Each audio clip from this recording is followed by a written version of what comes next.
Bismillahirrahmanirrahim. Dear student, Assalamu alaikum. I am Sumaira Yunus and I will teach you history. बेटा हमारा history में आपको पता है 7 लेक्चर कंप्लीट हो गए हैं। आज हम लेक्चर नंबर 8 जो है वो उस पर डिस्कस करेंगे, उसके बारे में डिस्कस करेंगे। लेक्चर नंबर 8 में हमारा चैप्टर नंबर 1 का लास्ट टॉपिक है और चैप्टर टाइटल है हमारा कंसोलिडेशन ऑफ ब्रिटिश रूल। इसमें हम लोग आज लास्ट 2 टॉपिक जो हैं उसमें डिस्कस करेंगे। 2 एक्ट हमारे, इससे पहले 3 एक्ट हम लोग डिस्कस कर चुके हैं। एक्ट ऑफ 1958 भी डिस्कस कर चुके हैं। एक्ट ऑफ 1861 भी 1861 भी डिस्कस कर चुके हैं। एक एक्ट ऑफ 1892 भी डिस्कस कर चुके हैं।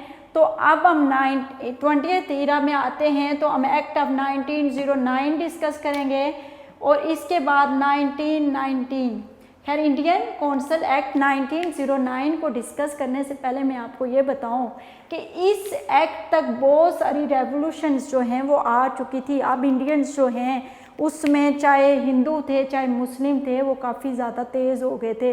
उनको पॉलिटिक्स अब काफ़ी हद तक समझ में आ जाना शुरू हो गई थी और अब वो ब्रिटिशर के हाथ ज़्यादा देर तक जो है वो पपेट बनने के लिए तैयार नहीं थे। तो अब इसमें बड़ी रेवोल्यूशंस होनी है, इस एक्ट में बड़े चेंजिंग्स आने हैं। उससे पहले आपको पता है जो मुसलमान थे वो भी एक उभर के बाहर आ चुके थे। फॉर्मेशन ऑफ इंडिया जो है मुस्लिम लीग वो भी हो चुकी थी। उसके अलावा आपको पता है पार्टीशन ऑफ बंगाल हुआ था जिसका मुस्लिम्स को इनडायरेक्टली मतलब वो बेसिकली मुस्लिम्स के लिए तो नहीं था लेकिन वो ब्रिटिशर ने अपने आप को फैसिलिटेट करने के लिए पार्टीशन ऑफ बंगाल किया था जिसका फ़ायदा मुस्लिम्स को हो गया जो कि इंडियंस को जो हिंदू कम्युनिटी है उसको एक्सेप्ट नहीं हुआ। उसने उसके ख़िलाफ़ रिवोल्ट्स करना मतलब बाकायदा जो है मूवमेंट्स चलाना शुरू कर दी जिससे मुस्लिम्स को ये तो क्लियर हो गया कि हिंदू जो हैं वो किसी तरह से भी मुस्लिम्स की फेवर में नहीं हैं। तो जो हमने फॉर्मेशन ऑफ मुस्लिम लीग हुई जो कि मुसलमानों की रिप्रेजेंटेटिव पार्टी बनी मुस्लिम लीग, उसमें ये एक अहम उनका नुक्ता था कि मुसलमानों को सेपरेट इलेक्टोरेट की इजाज़त दी जाए। तो ये आप लोग कहें उससे पहले आपको पता है काफ़ी चेंजिंग्स जिसमें मिंटो के पास जो है शिमला के मकाम पे कुछ शिमला वफ़द था जिसमें हमारे कोई 35 मेंबर्स मुस्लिम मेंबर्स जो थे वो वहाँ पे गए थे मिंटो के पास और उसके सामने अपना जो एक कुछ डेलीगेशन जो भी गया था उसने अपने कुछ मुतालबात रखे थे जिनमें उन्होंने कहा था कि जहाँ पे सब कॉन्टिनेंट में जॉइंट इलेक्टोरेट की बेस पे मुसलमानों के साथ जो है वो इंसाफ से पेश नहीं आ रहे तो इसलिए मुसलमानों को सेपरेट इलेक्टोरेट की इजाज़त दी जाए। तो उस टाइम मिंटो ने जो है लॉर्ड मिंटो ने मुसलमानों को एक पॉजिटिव रिस्पांस दिया था और उसने कहा था कि एक प्रॉपर प्लेटफॉर्म बना के आप लोग आएँ ताकि आपके मुतालबात सुने जाएं। तो प्रॉपर प्लेटफॉर्म बनाने का मतलब ये था कि कोई अपनी पार्टी बनाओ, उस पार्टी की रिप्रेजेंटेशन के तहत आप लोग आओ ताकि आपके मुतालबात को जो है वो सीरियस लिया जा सके। तो इसी के रिज़ल्ट में 1906 में जो है मुस्लिम लीग की फॉर्मेशन हुई। तो बाद में जो है उसी जो मुस्लिम लीग जो है उसने मुसलमानों की रिप्रेजेंटेटिव पार्टी बनी और उसने अपने जो मुतालबात हैं वो ब्रिटिश हुकूमत के सामने रखे और उसका रिज़ल्ट हमें मिंटो मोर्ले रिफॉर्म जिसको इंडियन कौंसिल एक्ट 1909 भी कहा जाता है उसमें हमें वो रिज़ल्ट सामने नज़र आएगा। तो आइए हम अपने एक्ट की तरफ चलते हैं कि द इंडियन कौंसिल एक्ट 1909, इस एक्ट को 1909 एक्ट को हम मिंटो मोर्ले रिफॉर्म्स भी कहते हैं। मिंटो मोर्ले रिफॉर्म्स क्यों कहते हैं? क्योंकि ये 2 बंधु ने मिलके जो है रिफॉर्म्स लाई थी। इनमें से एक मिंटो था, दूसरा मोर्ले था।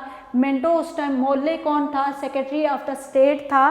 ठीक है, सेक्रेटरी ऑफ द स्टेट कौन था? Secretary of the state India का वो बंदा था जो ब्रिटिश पार्लियामेंट में बैठ के इंडिया के जो लॉज होते थे, इंडिया के लिए कवानीन बनाता था। इंडिया को जो है ब्रिटिश पार्लियामेंट में रिप्रेजेंट करता था, ब्रिटिश पार्लियामेंट में मौजूद होकर वहाँ पे जो है इंडिया को रिप्रेजेंट करता था, तो उसको हम कहते हैं सेक्रेटरी ऑफ द स्टेट। तो उस time secretary of the state मोले था, और दूसरा बंदा जो था लॉर्ड मेंटो जो था वो वायसराय ऑफ इंडिया में था, जो कि इंडिया में मौजूद इंडिया की एग्जीक्यूटिव काउंसिल को जो है वो रिप्रेजेंट कर रहा था। तो वो हमारा जो था वो मेंटो था। इन दोनों पर्सन ने मिल के जो है वो ये रिफॉर्म्स लाई थी। That's why these reforms are called Minto Morley reforms. Okay, understood. तो इसलिए इनको मेंटो मोले रिफॉर्म कहते हैं। इसमें कुछ इसके फीचर्स हम पढ़ेंगे। इन फीचर्स में सबसे पहले तो हम पढ़ेंगे कि अंडर द एक्ट इस जो एक सबसे बड़ा जो चेंज आ रहा था वो ये था कि इंडियन 61 का असेंबली थी, एक्ट था 1861 का, उसमें कुछ members non official member Indian जो है वो शामिल किए थे। ऑलमोस्ट 5% आई थिंक शामिल किए थे, या 4% इस तरह से शामिल किए थे। फिर आप जब 92 का एक्ट आया तो 92 में मेंबर ऑटोमेटिकली इंक्रीज़ कर दिए गए। लेकिन जब 1909 का एक्ट आया तो उसमें जो है सेंट्रल लेवल पे तो इंक्रीज़ हुए ही पर्सन, लेकिन प्रोविंशियल लेवल पे काफ़ी तादाद में जो है वो इंडियन जो हैं वो सिलेक्ट होना शुरू हो गए थे। Under the act the members of legislative councils were increase. It was fixed 54 in Bengal, 49 in Bombay, 49 in Madras, 50 in united province, 27 in Punjab and 18 in Burma. ये तमाम के तमाम मेंबर्स कहाँ के थे? इंडियंस मेंबर थे, जो कि प्रोविंशियल लेजिस्लेटिव असेंबली के मेंबर थे, जो कि प्रोविंसेस के अंदर जो है वो ये लॉ फॉर्मेशन करते थे। इनमें जो लोग होते थे वो किसी न किसी एलीट क्लास से बिलोंग करते थे, मतलब आम लोग नहीं थे, एलीट क्लास से बिलोंग करते थे। कोई जागीरदार थे, कोई ज़िम्मेदार थे, कोई मतलब बिजनेसमैन थे, कोई म्यूनिसिपल कमेटी के मेंबर्स थे, इस तरह के लोग, कोई चैम्बर ऑफ बंगाल के मेंबर्स थे। ठीक है, तो इस तरह के लोग थे जो कि इस टाइम जो प्रोविंशियल लेजिस्लेटिव असेंबली थी उसके मेंबर थे, और उसके लिए जो है लॉ फॉर्मेशन करते थे। फाइनली उन लॉज को जो है वो अप्रूवल जो होता था वो वायसराय करता था। अच्छा, the maximum number of non official member of the central legislative council was raised from 16 to 60। आपने एक्ट ऑफ उस पढ़ा था 61, एक्ट ऑफ 1861, उसमें मेंबर की तादाद थी 6 to 12। उसके बाद 6 थी, 6 से इंक्रीज़ करके 12 कर दी गई, फिर 12 से 16 एक्ट इंक्रीज़ की गई 92 एक्ट में। और अब चूँकि 1909 एक्ट में 16 से बढ़ा के 60 कर दी गई, लेकिन अभी भी जो है ऑफिशियल मेंबर की तादाद जो थी वो नॉन ऑफिशियल से जो थी वो ज़्यादा थी। उसके बाद जो है 2 Indian members were included in the council of secretary of the state. अच्छा, एक जो बहुत बड़ी अचीवमेंट हुई थी इसमें, वो ये 3 चीज़ें हैं जिनके बारे में मैं बात करूँगी। एक तो अचीवमेंट ये हुई थी कि आपको पता है, एक तो आपकी प्रोविंशियल लेजिस्लेटिव असेंबली बनती थी, एक सेंट्रल लेजिस्लेटिव असेंबली, लेकिन एक council of secretary of state की एक अलग काउंसिल होती थी, और एग्जीक्यूटिव काउंसिल एक अलग होती थी। ठीक है, जो कि गवर्नर जनरल के अंडर होती थी। ये executive council of governor general, ये गवर्नर जनरल बेसिकली वायसराय को ही बोला जाता है। ठीक है, गवर्नर जनरल। अब मैं आपको एक बात बताऊं, एक तो सेंट्रल लेजिस्लेटिव काउंसिल होती थी, प्रोविंशियल लेजिस्लेटिव काउंसिल, उसके बारे में तो मैंने आपको बताया कि सेंट्रल लेजिस्लेटिव काउंसिल होती थी जो कि पूरे के पूरे स्टेट के लिए लॉज फॉर्मेट करती थी। ठीक है, अब जो होती थी आपकी प्रोविंशियल लेजिस्लेटिव काउंसिल, वो फॉर्मेशन करती थी लॉज ओनली जो उनका प्रोविंस होता था उसके बारे में। लेकिन हमारी जो सेक्रेटरी ऑफ स्टेट था उसकी भी एक अपनी काउंसिल होती थी, और जो हमारा गवर्नर जनरल जो कि वायसराय ऑफ इंडिया कहलाता था उसकी भी अपनी एक काउंसिल होती थी। तो 1909 एक्ट में पहली दफ़ा जो है वो यहाँ पे 2 इंडियंस को सेक्रेटरी ऑफ द स्टेट की काउंसिल में शामिल किया गया और 1 इंडियन को executive council of governor general की उसमें शामिल किया गया। अंडरस्टूड? बात समझ आई आपको कि पहले तो लेजिस्लेटिव और सेंट्रल में बराए नाम अथॉरिटी इंडियंस को दी गई थी, लेकिन हमारा जो सेक्रेटरी ऑफ स्टेट है उसकी एक अलग काउंसिल थी और जो हमारा गवर्नर जनरल है उसकी एग्जीक्यूटिव काउंसिल। उनमें अभी तक जो 1909 से पहले तक जितने भी एक्ट थे उन एक्ट में इन लोगों को शामिल नहीं किया गया था। अब जो एक्ट आया 1909 का एक्ट, 1909 के एक्ट में जो है 2 इंडियंस को सेक्रेटरी ऑफ स्टेट की काउंसिल में शामिल किया गया और जो 1 इंडियन है उसको executive council of governor general की उसमें शामिल किया गया। उसके बाद जो मोस्ट इम्पॉर्टेंट चीज़ जो कि वहाँ के मुसलमानों के लिए एक बहुत बड़ी गुड न्यूज़ थी, ठीक है, 1909 एक्ट मेंटो मोले रिफॉर्म जिस नाम से जाना जाता है, उसमें जो सबसे बड़ी डेवलपमेंट हुई थी फॉर द मुस्लिम ऑफ सब कॉन्टिनेंट वो ये थी कि separate electorate for the Muslim पहली दफ़ा जो है सेपरेट इलेक्टोरेट फॉर मुस्लिम पहली दफ़ा एक्सेप्ट किया था ब्रिटिशर ने। उससे तो पहले मुस्लिम्स की कोई आइडेंटिटी मानने को तैयार नहीं था। लेकिन आपको पता है, जैसे कि मैंने आपको पहले भी बताया था कि अभी लेक्चर स्टार्ट आने से पहले कि इंडिया शिमला वफ्त में हमारा एक डेलीगेशन गया था 35 मेंबर्स पे और उन्होंने जाके मुस्लिम्स के जो डिमांड्स थी वो मुतालबात थे वो वहाँ के वायसराय ऑफ इंडिया के सामने रखे थे और उन्हें बताया था कि मुस्लिम्स की ये डिमांड्स हैं। तो उसने कहा था कि प्रॉपर प्लेटफॉर्म बनाएं, उसके तहत आके हमारी जो अपनी डिमांड्स हैं वो दें। और फिर हमारी फॉर्मेशन हुई थी मुस्लिम लीग की और फिर जो है डिमांड्स हम अपनी प्रेजेंट करते रहे और उसका रिज़ल्ट ये हुआ कि 1909 के एक्ट में सेपरेट इलेक्टोरेट जो है वो मुसलमानों का जो है वो एक्सेप्ट किया गया, जो मुसलमानों के लिए, जो मुस्लिम्स ऑफ सब कॉन्टिनेंट के लिए एक बहुत अच्छी गुड न्यूज़ थी। तो ये था बेटा हमारा 1909 का एक्ट जो कि इंडियन हिस्ट्री में बहुत इम्पोर्टेंस रखता है, इंडियन हिस्ट्री में मुस्लिम सब कॉन्टिनेंट के लिए बहुत इम्पोर्टेंस रखता है। इसमें काफ़ी ज़्यादा डेवलपमेंट्स हुई थी, मतलब इंडियंस अब प्रॉपर तरीके से जो है काफ़ी ज़्यादा उनको हाव ना हो गई थी पॉलिटिक्स के बारे में और उनकी काफ़ी ज़्यादा जो है अब वो ब्रिटिशर को अच्छी तरह से प्रेशराइज भी कर सकते थे, करना उन्होंने शुरू कर दिया था। तो ये 1909 एक्ट जो कि मेंटो मोले रिफॉर्म एक्ट भी कहा जाता है इसे, इसमें इंडियंस के लिए काफ़ी रिफॉर्म्स हुई थी और ये तमाम चीज़ें जो है अभी मैंने आपसे डिस्कस की हैं। अभी जो हम नेक्स्ट डिस्कस करने लगे हैं वो इंडियन काउंसिल एक्ट 1919 जिसको बोला जाता है मंथेगो क्लेम्सफर्ड रिफॉर्म्ड। उतर मंथेगो आपको पता है वो था वहाँ का सेक्रेटरी ऑफ स्टेट था और जो क्लेम्सफर्ड था वो यहाँ का वायसराय ऑफ इंडिया था। उन्होंने मिलकर कुछ रिफॉर्म्स किए हैं, उसके बारे में जो है वो हम अभी डिस्कस करने लगे हैं। तो इंडियन काउंसिल एक्ट 1909 के टाइम पे भी बहुत सारी चेंजिंग्स आ चुकी थी। इसमें जो सबसे बड़ा चीज़ थी वो ये थी कि उस टाइम तक फर्स्ट वर्ल्ड वार जो है वो लड़ी जा रही थी, जो कि यूरोपियन कंट्रीज़ जिसमें आपकी शामिल, जिनको इत्तेहादी अलाइज भी बोला जाता है, इत्तेहादी भी बोला जाता है उर्दू में, ठीक है, और वो जर्मनी के ख़िलाफ़ जो है, जो मेन वहाँ पे कंट्री थी जर्मनी, जो कि उसके साथ उस टाइम ऑस्ट्रिया और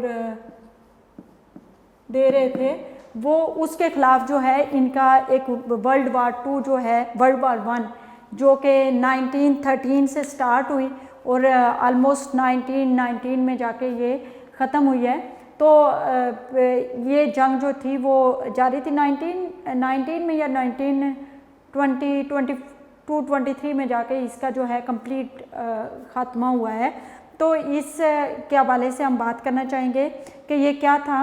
under the act of 1919 the central, अच्छा इसमें ना बात क्या हुई थी कि इंडियन गवर्नमेंट एक्ट ऑफ 1919 में हम लोग तो चूँकि उस टाइम मुस्लिम ममालिक तुर्की जो था वो उस टाइम साथ दे रहा था जर्मनी का, तो हमारी तो जो तमाम की तमाम साथ था मुस्लिम्स वहाँ के जो सब कॉन्टिनेंट के मुसलमानों का था। खिलाफत मूवमेंट आप लोग आगे जाके पढ़ेंगे, उसके बारे में बताऊंगी मैं कि खिलाफत मूवमेंट स्टार्ट की थी हम लोगों ने, क्योंकि तुर्की में हमारे कुछ मुक़द्दस मकामात थे जिनको सेव करना बहुत ज़्यादा ज़रूरी था। तो जो सब कॉन्टिनेंट के मुसलमान थे उन्होंने ये कहा था कि हम लोग जो है वो हर हाल में वहाँ का साथ देंगे। खैर बहरहाल हम उसकी तरफ बाद में जाएंगे, पहले तो ये करेंगे कि जब वर्ल्ड वार 1 स्टार्ट हुई तो वर्ल्ड वार 1 में ब्रिटिशर ने इंडियंस के साथ पहले तो ये प्रॉमिस किया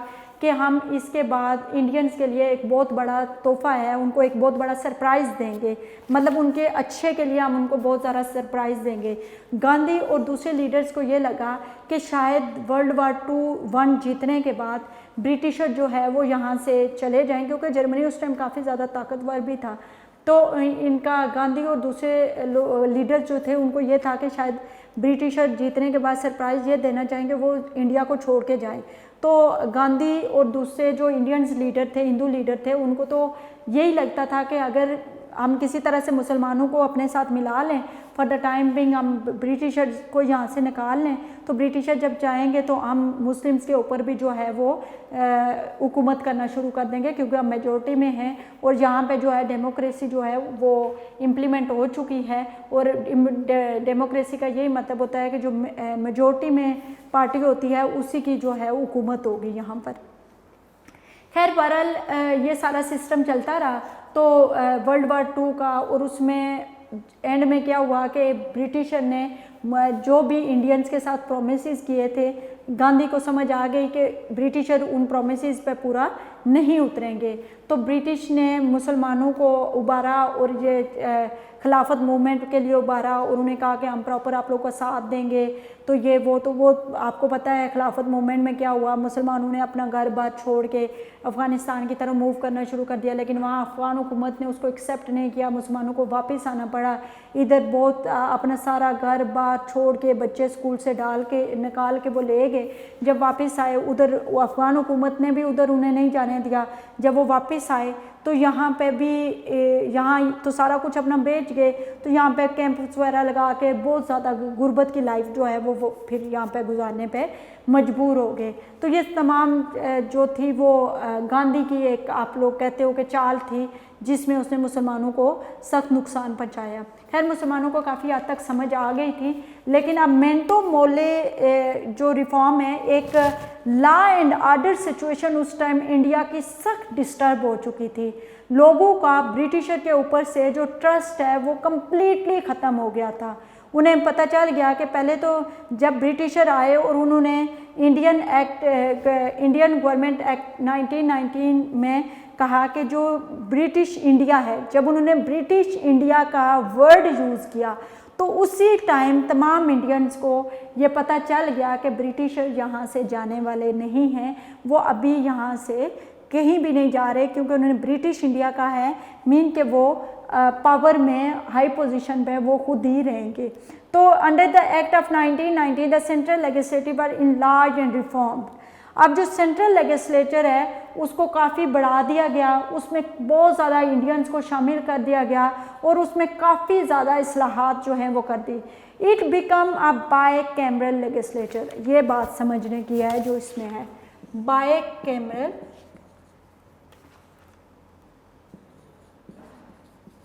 लेजिस्लेचर। बाय का मतलब होता है बेटा दो, टू,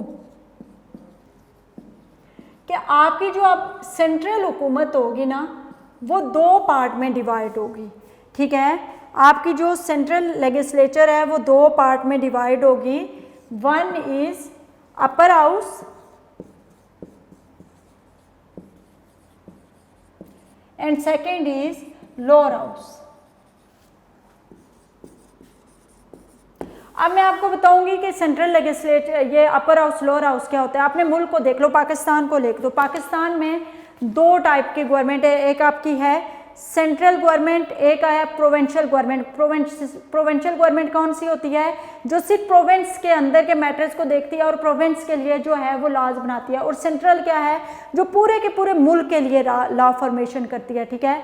अब सेंट्रल हुकूमत की जो पावर होती हैं वो दो डिपार्टमेंट में डिवाइड हुई होती हैं। वो दो डिपार्टमेंट कौन से हैं, दो हाउसेज में डिवाइड होती हैं, एक है अपर हाउस, एक है लोअर हाउस। पाकिस्तान में भी दो हाउसेज हैं सेंट्रल हुकूमत, सेंट्रल गवर्नमेंट के, जो हमारा पार्लियामेंट है ना, पार्लियामेंट के दो हाउसेज हैं, one is upper house and second is lower house. Upper house आपका सेनेट है, लोअर हाउस आपका नेशनल असेंबली है। सेनेट के आपके मेंबर हैं 104 और नेशनल असेंबली के आपके मेंबर हैं 342। इसी तरह का सिस्टम आपके 1919 के एक्ट में इंडिया में जो है वो इम्प्लीमेंट हुआ था, जिसको बाय कैमरल लेजिस्लेचर कहते हैं, जिसमें आपका जो ये लॉ फॉर्मेशन होती थी ये दो हाउसेस के अंडर होती थी। One is upper house, second is lower house. जो अपर हाउस हैं उसमें टोटल मेंबर जो होते थे 145 मेंबर होते थे।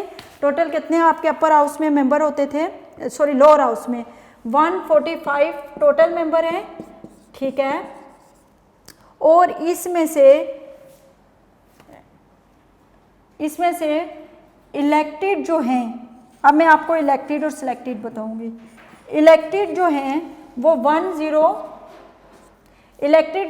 104 हैं और जो सिलेक्टेड हैं 40 आर नॉमिनेटेड, जिनको आप सिलेक्टेड भी कहते हैं। Okay 40 total member lower house के कितने थे 145, उसमें से आपके 104 जो हैं वो मेंबर जो थे वो इलेक्टेड थे और 40 मेंबर जो थे इसमें सिलेक्टेड थे। और हर मेंबर जो है वो 3 साल के लिए जो है वो नॉमिनेट होता था, मतलब 3 साल के लिए टेन्योर जो नॉमिनेशन का होता था वो 3 ईयर। ये इलेक्ट होते थे, मतलब इलेक्ट का मतलब है कि कुछ लोग होते थे जो थ्रू इलेक्शन जो है वो इलेक्ट होके आए, वो 104 थे। और कुछ जो है उनको जो असेंबली में लोग मौजूद होते हैं वो उनको सिलेक्ट करते हैं, जिनको आप नॉमिनेटेड बॉडी कहते हो, और वो आपके मेंबर होंगे 40, ठीक है। ये लोअर हाउस के टोटल मेंबर हैं। लोअर हाउस के टोटल मेंबर कितने हैं 145, सॉरी इसमें 141 कर लेंगे, 1 कहाँ गया, ठीक है। इलेक्टेड 104 और नॉमिनेटेड 41 कहते हैं। आगे सेकंड है आपका वन नॉमिनेटेड फॉर द, अच्छा इनका टाइम ड्यूरेशन कितने होगा, कितनी देर तक ये हुकूमत में होंगे 3 ईयर्स। टेन्योर कितना होगा 3 ईयर। 3 ईयर में ये होता है कि आधे बंदे जो हैं यहाँ से चले जाते हैं, आधे न्यू आ जाते हैं, फिर वो जो पुराने वाले आधे रह जाते हैं वो 3 साल के बाद चले जाते हैं और फिर 3 साल के बाद नए बंदे आते हैं। तो ये इनका होता है। अब जो हमारा अपर हाउस है इनका जो टेन्योर है वो 5 ईयर्स होता है। इसमें टोटल मेंबर जो होते हैं वो upper house was the council of state consisting of, इसमें इलेक्टेड जो हैं वो 33 हैं और सिलेक्टेड जो हैं वो नॉमिनेटेड जो हैं वो 27 है। तो ये तकरीबन हुए 58 मेंबर हैं। टोटल कितने हैं 58 मेंबर। चूँकि आप अब आपके अपर हाउस जो है जिसका सेनेट है उसमें आपके 104 हैं, आपका लोअर हाउस जो है उसके 342 हैं, लेकिन उस टाइम खैर आपकी जो इनका अपर हाउस का जो टाइम ड्यूरेशन है वो आपका है 5 ईयर्स। उसके अलावा the executive council of governor general was consisting of 6 member including 3 Indians. मैंने 1909 के एक्ट में आपको ये बात बताई थी कि 1909 के एक्ट में गवर्नर जनरल के जो एग्जीक्यूटिव काउंसिल थी उसमें सिर्फ एक इंडियन शामिल था, लेकिन अब जो है उसमें रिफॉर्म्स आई हैं और अब एग्जीक्यूटिव काउंसिल के टोटल 6 मेंबर हैं, 6 उसके पर्सनल मेंबर हैं और उन 6 मेंबर्स में से 3 मेंबर्स जो हैं वो इंडियंस हैं और 3 जो हैं उनके अपने मेंबर्स हैं, ठीक है। आगे है the affair pertaining the local government health education. अच्छा कुछ इनके जो प्रोविंसेस को जो अथॉरिटी दी गई है, कुछ उनके पास ट्रांसफ़र, कुछ रिजर्व इदारे हैं। अब कुछ ट्रांसफ़र में जो इनमें कुछ हैं local government, health, education and police, ये तमाम इदारे जो हैं ये प्रोविंस के कंट्रोल में होगा।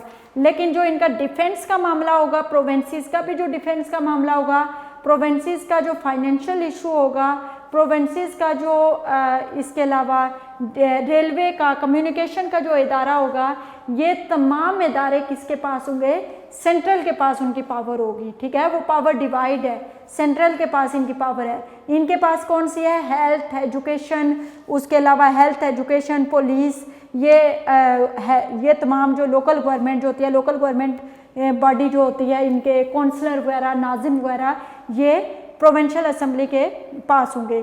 तो there would be direct election in the extension of communal franchise to skill Sikh community. अब सिख कम्युनिटी को भी इसमें राइट दिए गए। तो ये था हमारा मेंथेगो क्लेमसफोर्ड रिफॉर्म 1919, जिसके बारे में इसमें जो मेजर काम हुआ वो बाई कैमरल जो है दियारकी निज़ाम इसको कहते होते हैं, जिसमें 2 हाउसेस बनाए गए, lower house, upper house. Lower house के मेंबर हैं टोटल 145, जबकि अपर हाउस के टोटल मेंबर हैं 58। लोअर हाउस का जो डिपार्टमेंट है वो 3 इयर्स के लिए है, जो अपर हाउस का डिपार्टमेंट है वो 5 इयर्स के लिए है। उसके अलावा ये तमाम चीज़ें जो हैं ये हमारी मेंथेगो क्लेमसफोर्ड रिफॉर्म में हैं। दूसरी जो इसमें मेजर रिफॉर्म है, गवर्नर जनरल में नंबर ऑफ इंडियंस को है वो इंक्रीज़ कर दिया गया। तो ये था हमारा ये मेंटो मोले रिफॉर्म्स और इंडियन काउंसिल एक्ट 1990, जिसके ऊपर जो है हमने डिस्कस किया। आई होप आप लोगों को बहुत अच्छी तरह से समझ आ गया होगा। लेकिन अगर किसी भी किस्म का कोई भी क्वेश्चन आपके माइंड में है, आप थ्रू कमेंट मुझसे पूछ सकते हैं। उसके अलावा मेरा नंबर आपके पास इस टाइम जो है वो होगा, आप मेरे नंबर पे कॉल करके मुझसे क्वेश्चन का आंसर पूछ सकते हैं। अब जो है हम अपने डायरी वर्क की तरफ जाते हैं। हमारा जो डायरी वर्क होगा वो क्या है? डायरी वर्क में हमारा क्वेश्चन नंबर 6 जो है वो रह गया है बस। लॉन्ग क्वेश्चन नंबर 6, अच्छा, all MCQs plus long question number 6 आपने लर्न करना है। जी बेटा, ये था हमारा आज का लेक्चर, और नेक्स्ट लेक्चर तक के लिए मुझे इजाज़त दें। स्टे सेफ, स्टे होम, अल्लाह हाफिज़।